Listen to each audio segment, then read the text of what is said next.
Olá, bem-vindos ao Estudo em Casa e bem-vindos ao Português 10º ano.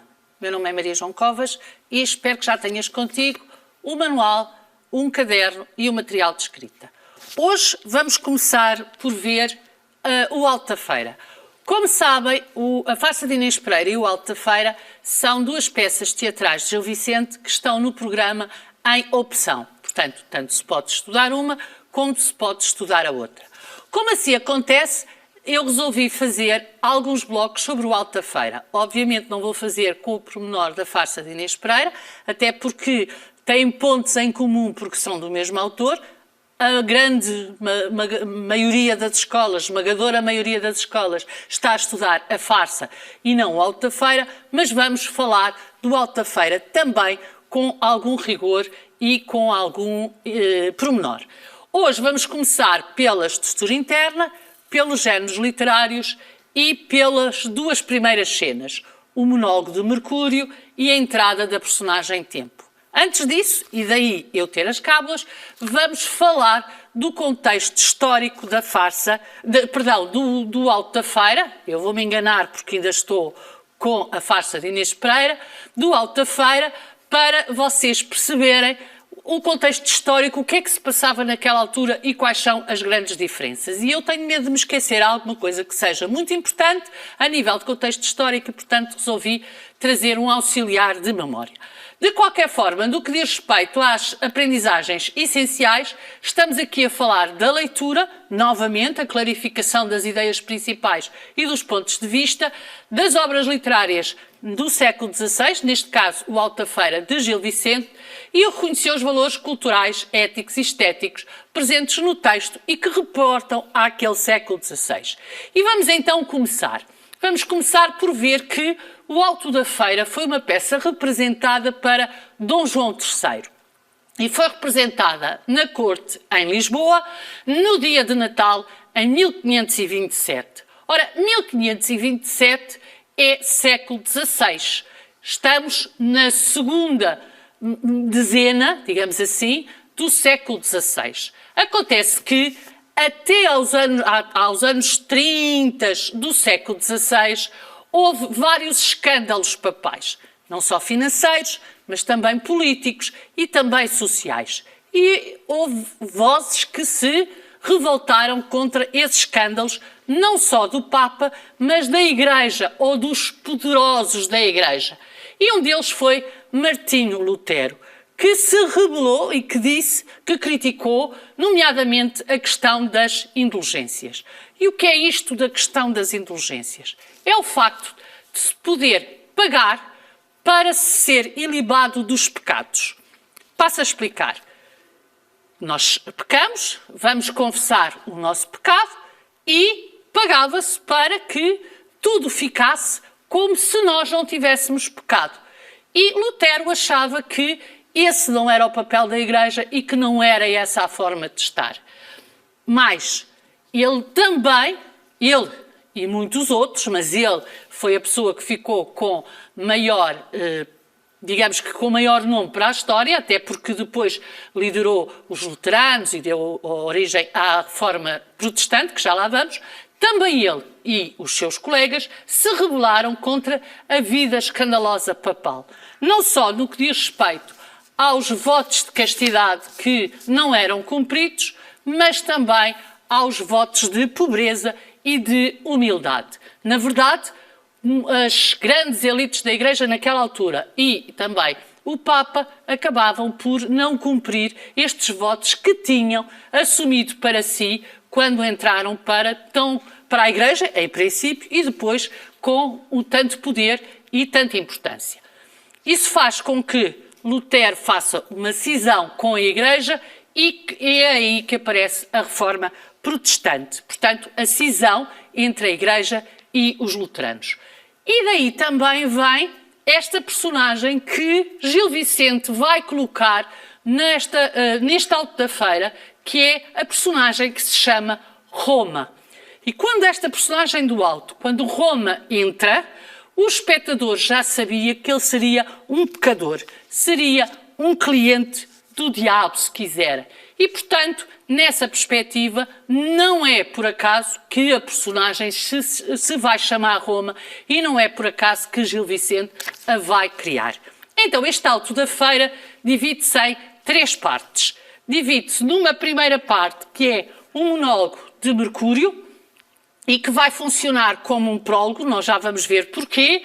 Depois temos uma segunda parte que começa com a entrada da personagem Tempo e que é uma parte onde nós vamos ter a preparação da feira, porque se trata de uma feira e vamos ter a personagem do Serafim, que é um anjo, do Diabo e de Roma, que é uma personagem de que já falámos, e portanto vamos ter aqui uma crítica eminentemente religiosa e uma terceira parte que é uma sátira social, onde já vamos ter aqui sim outro tipo, vamos deixar a parte religiosa e vamos ter uma crítica profana, onde vamos falar de família, vamos falar de casamento e vamos falar de materialismo, porque se trata de uma feira onde supostamente se compram e se vendem coisas. E eu também não disse o supostamente por acaso. Ora, os géneros literários do Alto da Feira são estes 3. É uma obra híbrida. É uma obra que vai ter estes 3 géneros literários. Vamos ter o sermão burlesco, que satiriza o tema religioso tratado, embora tenha referências a autoridades, e que corresponde à primeira parte, ao monólogo de Mercúrio, onde ele inclusive vai fazer referência a um matemático ilustre da época. Depois, na segunda parte, a tal parte de crítica religiosa, vamos ter o Alto de Moralidade, que é um género teatral que permite recorrer a ensinamentos morais e religiosos através do recurso à alegoria. Vocês já ouviram falar da alegoria no Alto da Barca do Inferno no ano passado, no 9º ano, mas eu vou também falar em relação ao Alto da Feira, e inspira uma lição moral. Portanto, este Alto de Moralidade quer que saia daqui uma lição moral por forma a que os erros que se fizeram não se façam novamente.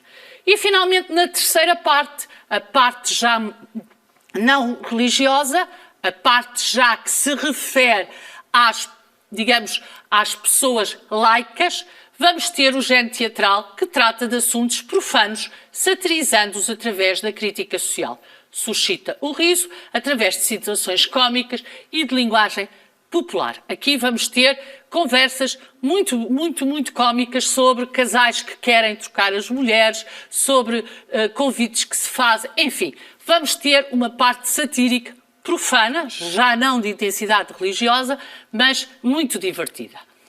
E eu prometi que íamos recordar o que era a alegoria em relação ao Alto da Feira. E para isso convido-vos a verem este pequeno vídeo que a Escola Virtual nos proporcionou. Como representar realidades tão abstratas como, por exemplo, o bem e o mal? Podemos substituí-las por imagens concretas, logo, mais facilmente compreensíveis. É o que acontece no Alto da Feira de Gil Vicente, em que o anjo e o diabo representam, respectivamente, o bem e o mal.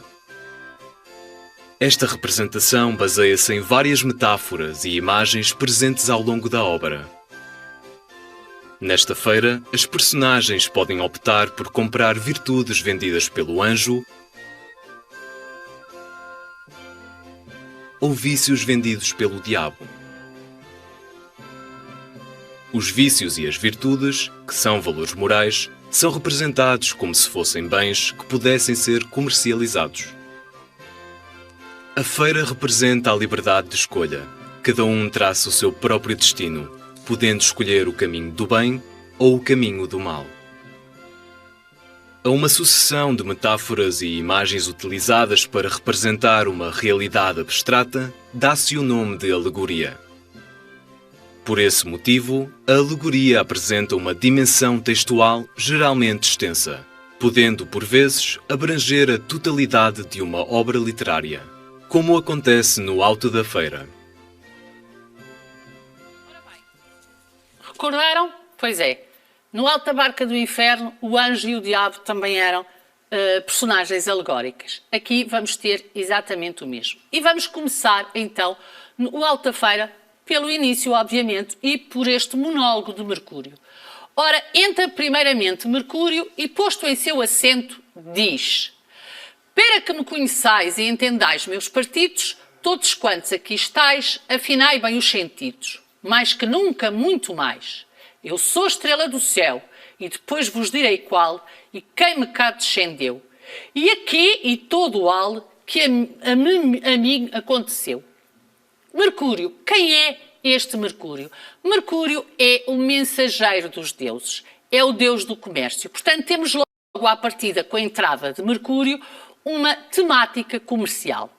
E Mercúrio vai fazer um discurso onde vai apresentar um tema e vai fazer o seu desenvolvimento. E daí nós dizermos que este monólogo de Mercúrio pode funcionar como um prólogo. E esse assunto são as estrelas do céu, ou seja, a astronomia e a astrologia, que ele vai aqui de alguma forma conversar sobre. Mas vamos continuar a ver o discurso de Mercúrio. E porque a astronomia anda agora muito maneira, mal sabida e lisonjeira, eu à hora deste dia vos direi a verdadeira. Muitos presumem saber as operações dos céus, e que a morte hão de morrer e que o há de acontecer aos anjos e a Deus.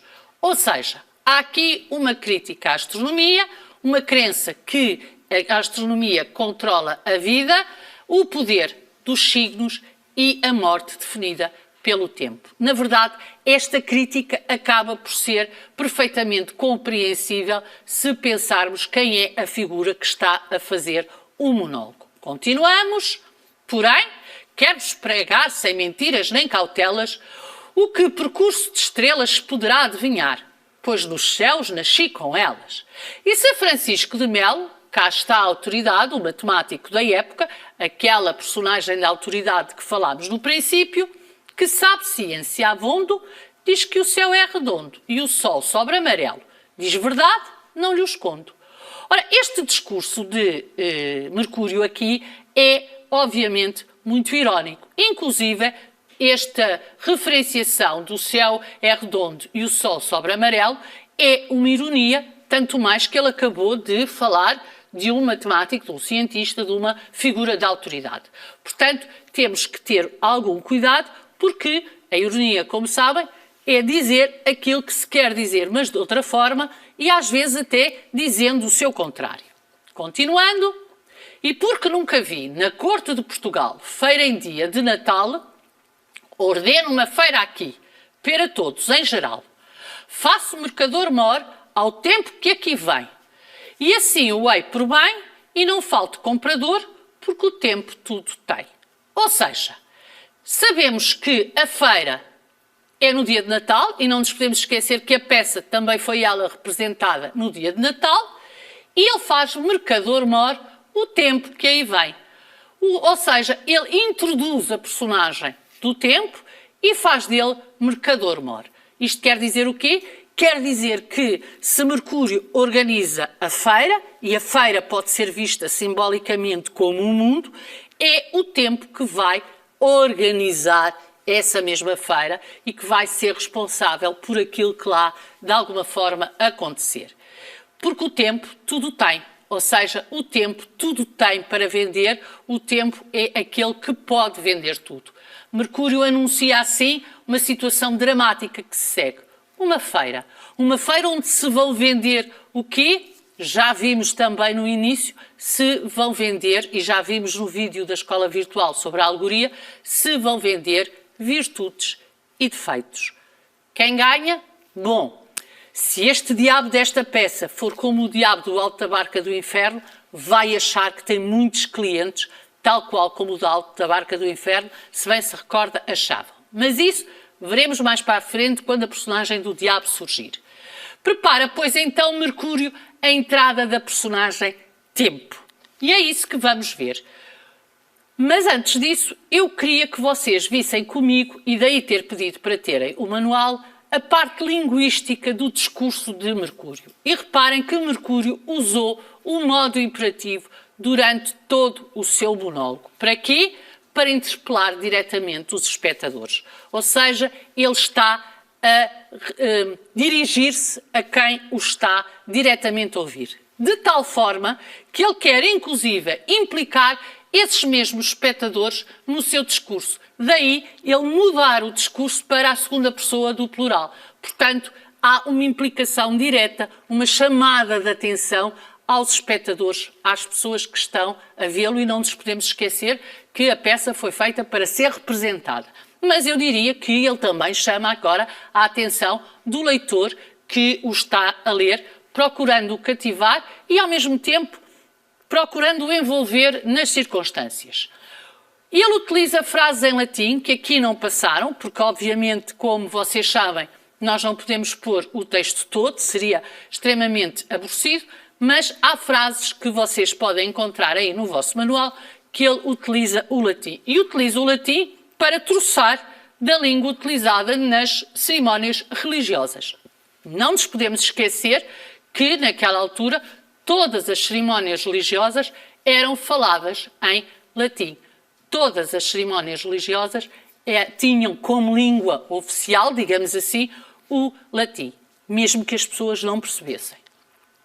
E com o uso do vocabulário associado à ideia de sermão, cá temos esta ideia de que ele visa propósitos didáticos e moralizadores. Começamos aqui esta ideia de moralizar e de ser didático para que, no final, tudo possa acontecer de uma outra forma e tudo aquilo que estava errado possa ser corrigido. Como veem, muitas vezes o discurso e a forma como se escreve pode dar indicações sobre a intenção com que se escreve.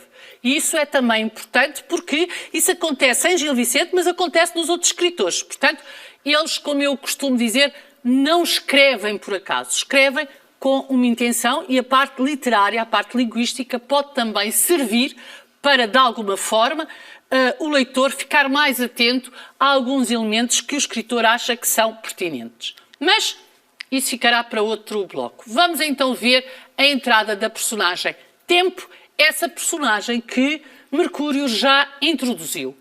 E diz o texto assim: entra o Tempo e arma uma tenda com muitas coisas. Não se esqueçam que Mercúrio já dizia que o tempo tudo tem.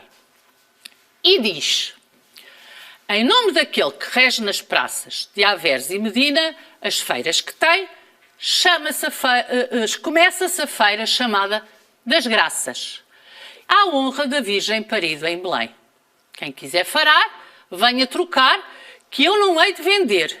Todas as virtudes que houver em mister, nesta minha tenda as podem achar, a troco de coisas que hão de trazer. Ora, o tempo, logo aqui, nos dá uma série de indicações preciosas.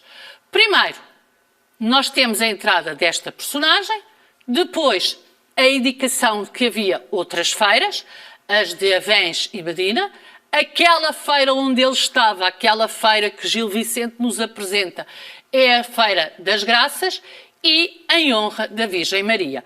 Portanto, temos aqui o motivo da feira, o que faz todo o sentido se pensarmos que Mercúrio nos disse que a feira era no dia de Natal e se pensarmos que o próprio alto da feira foi representado no dia de Natal. Depois, quem quiser feirar, ou seja, quem quiser vir à feira, venha trocar, que eu não hei de vender. Então o tempo faz uma feira de trocas. Ele não vende, ele troca. Todas as virtudes que houver em mister nesta minha tenda, as podem achar a troco das coisas que hão de trazer. Ou seja, é troca por troca. Eu dou umas, vocês dão outro. O tempo troca e troca virtudes. E que virtudes são essas? Bom, ele diz: aqui se acharão a mercadoria de amor e raison, que justiça e verdade, a paz desejada, porque a cristandade é toda gastada, só em serviço da opinião. Aqui achareis o temor de Deus, que é já perdido em todos os estados. Aqui achareis as chaves dos céus, muito bem guarnecidas em cordões dourados. Atenção, que os cordões são dourados e aqui a mercadoria é amor, razão, justiça, verdade e paz. Mas vamos continuar. E mais achareis, soma de contas todas de contar, com poucas e poucos haveis de lograr. as feiras mundanas e mais contareis, as contas sem conto que estão por contar. Portanto, este discurso inicial do tempo dá-nos logo muitas indicações e dá-nos logo muitos elementos que nos podem caracterizar esta feira. E não esquecer, ele vende virtudes, conselhos, justiça, verdade, paz, e não sou eu que digo, é a própria personagem que enumera as virtudes que, atenção, eu só disse mal uma coisa, ele não vai vender, ele vai trocar. E porque as virtudes, Senhor Deus, que digo, se foram perdendo de dias em dias, cá está, as virtudes foram-se perdendo. Então as virtudes têm que se ir buscar novamente. Com a vontade que deste o Messias, memória ao teu anjo que ande comigo, Senhor, porque temo esta feira de maus compradores. E o tempo pede a Deus que lhe envie um anjo, porque ele teme que a feira tenha maus compradores. E estes maus compradores serão aqueles que, e sabendo nós o historial de Gil Vicente, poderão ir a outro vendedor, a outro feirante. E ele explica, porque agora os mais sabedores fazem as compras na feira do demo e os mesmos diabos são seus corretores. Portanto, ele teme que as pessoas que vão à feira comprem mais na banca do diabo do que na sua, e ele pede um anjo para o ajudar nesta troca destas virtudes que ele quer em troco de outras coisas. E como vocês veem, temos aqui duas personagens que nos dão logo um fio condutor para esta peça de Gil Vicente. Um fio condutor que vai ser depois desenvolvido com a entrada da personagem Serafim, o tal anjo que o tempo pediu, e com a entrada das duas personagens, o diabo e Roma. Mas vamos ver uma construção de resposta tendo em conta já este início da peça do Alta Feira. E diz assim, responda à seguinte questão. A escolha de Mercúrio como figura que organiza a feira não foi aleatória. Comprove esta afirmação. Ora, esta organização tem que ser em 3 partes. Introdução, desenvolvimento e conclusão. Temos que desenvolver as ideias no desenvolvimento quando necessário. E temos que justificar as vossas opiniões. Claro que é inerente. E também não esquecer nunca os conectores.